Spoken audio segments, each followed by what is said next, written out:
Halo pemirsa GPR TV dari Sabang sampai Merauke, dari Miangas hingga Pulau Rote. Bertemu lagi bersama saya Mona Zarenisa dalam program Kominfo Newsroom.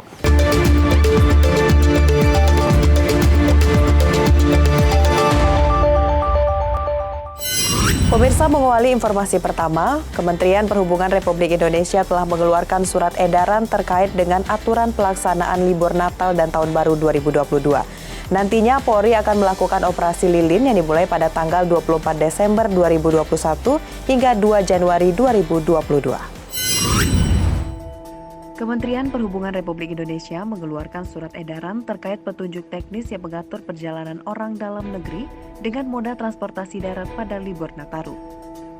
Setiap pelaku perjalanan wajib untuk vaksin lengkap menggunakan aplikasi Peduli Lindungi dan membawa hasil tes antigen. Serta bagi penumpang di bawah 12 tahun wajib menunjukkan hasil negatif PCR.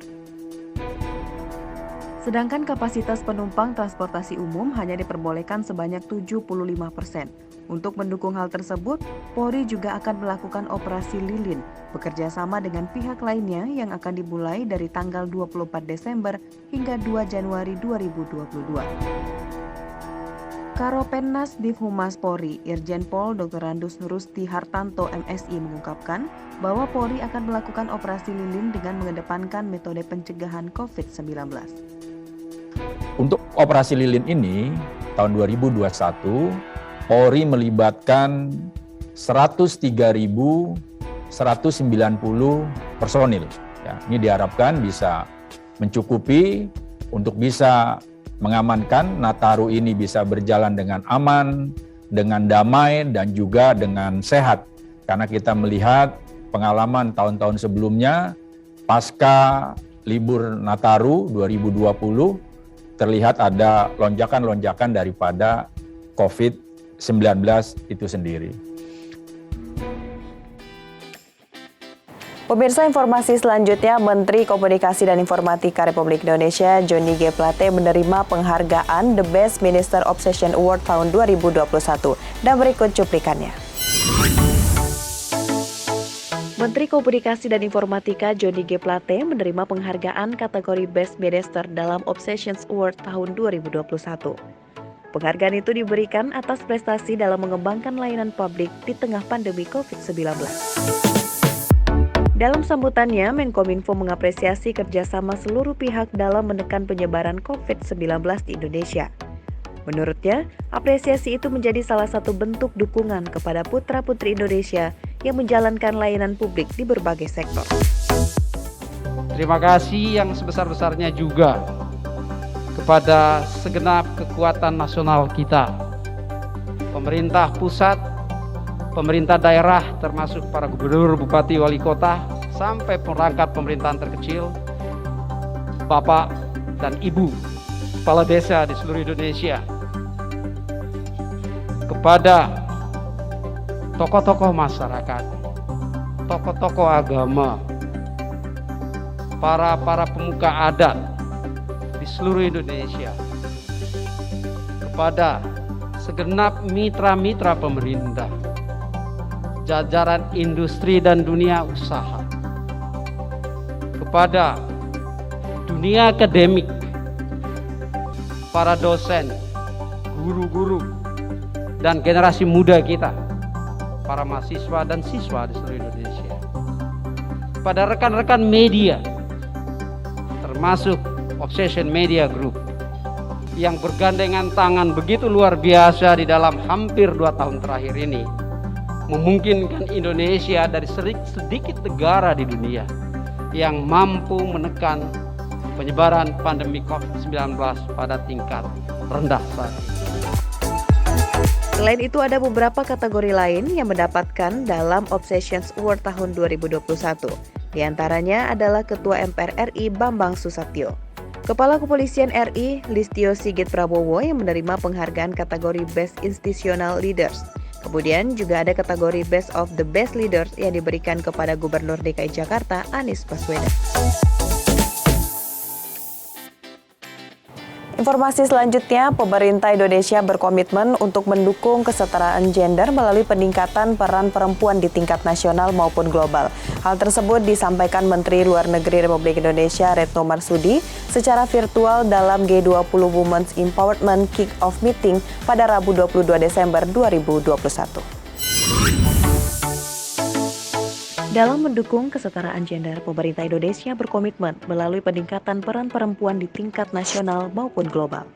Di tingkat nasional, pemerintah Indonesia terus mendorong keterlibatan dan peran perempuan dalam mengambil keputusan publik. Sedangkan di tingkat regional dan global, perempuan Indonesia diasah untuk mampu berkontribusi dalam proses perdamaian dunia melalui berbagai forum internasional.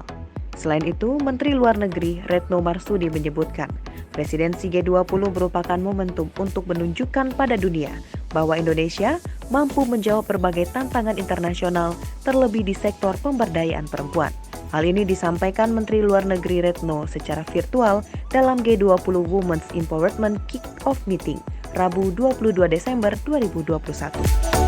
Indonesia's G20 presidency brings the promise of inclusivity, the empowerment of the poorest and the most vulnerable, including women and girls, will be the focus of our G20 leadership. Our presidency wishes to realize concrete deliverables in 3 priorities areas where women's role is crucial. The first one is health. Women make up around 70% of global health forces. A stronger and better resource global health architecture will better ensure their safety and well-being and facilitate their professional growth. Sementara itu, sebagai bentuk apresiasi terhadap kinerja eksportir nasional, pemerintah turut mendukung upaya peningkatan ekspor dengan cara kegiatan pelepasan ekspor Indonesia oleh Menteri Perdagangan Republik Indonesia Muhammad Lutfi di Karawang, Jawa Barat.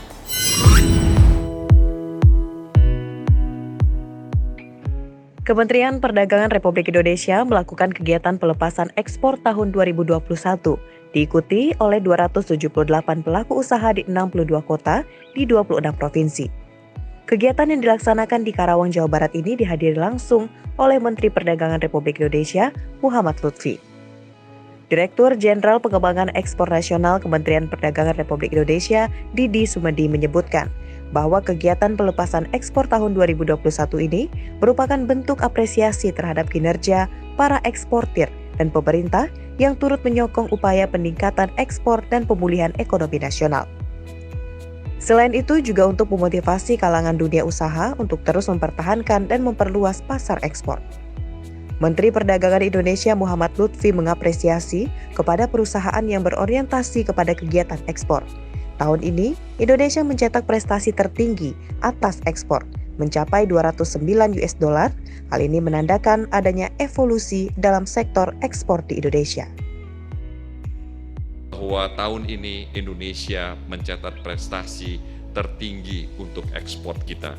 Jumlahnya mencapai $209 miliar dan ini lebih tinggi dibandingkan pada tahun 2011 ketika kita juga mencetak rekor pada saat itu sebesar $203,5 miliar. Bisa dibayangkan Bapak dan Ibu, kalau ini konsisten bulan Desember ini dengan 11 bulan pertama, artinya Indonesia akan menembus angka $230 miliar. Dan angka ini yang terpenting, terdapat surplus yang luar biasa. Biasanya kita ini selalu ditekan oleh defisit, terutama dari defisit migas yang pada tahun 2011 jumlahnya sampai $12 miliar. Kalau kita lihat tahun ini, tahun 2021 ini juga akan mencapai $12 miliar.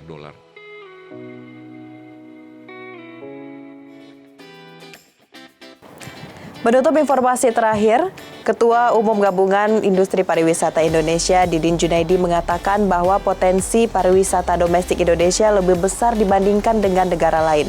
Namun dalam pandemi COVID-19 ini Indonesia perlu cepat beradaptasi, inovasi dan juga kolaborasi dalam sektor pariwisata.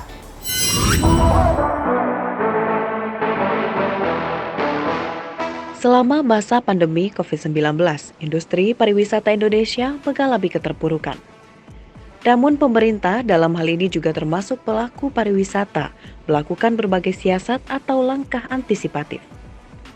Berbagai pihak optimis bahwa pariwisata Indonesia pada tahun 2022 akan mengalami peningkatan. Hal tersebut juga diungkapkan oleh Ketua Umum Gabungan Industri Pariwisata Indonesia, Didin Junaidi, bahwa potensi pariwisata domestik Indonesia lebih besar dari negara lain. Terlebih juga didukung dengan adanya infrastruktur yang terus dikembangkan pemerintah. Selain itu, beberapa hal yang dapat dilakukan untuk meningkatkan sektor pariwisata pada tahun 2022 adalah dengan membuat suatu sistem yang benar-benar terstruktur dan terukur. Didin Junaidi juga mengungkapkan pelaku pariwisata harus mengedepankan 3 strategi untuk meningkatkan sektor pariwisata, yakni adaptasi, inovasi, dan juga kolaborasi. Saya yakin dengan tadi jalan memberikan kemudahan, bridging untuk dana awal daripada kebangkitan wisata domestik ini, terutama yang menengah ke bawah. Kalau tadi sekian triliun dengan hotel kan memang besar, itu ada tolak ukurnya. Tapi kita untuk domestik harus juga membuat suatu tolak ukur tersendiri, sehingga wisatawan atau travel agent itu bisa menikmati acaranya. Karena biar acara apapun, anggaran itu adalah diperlukan.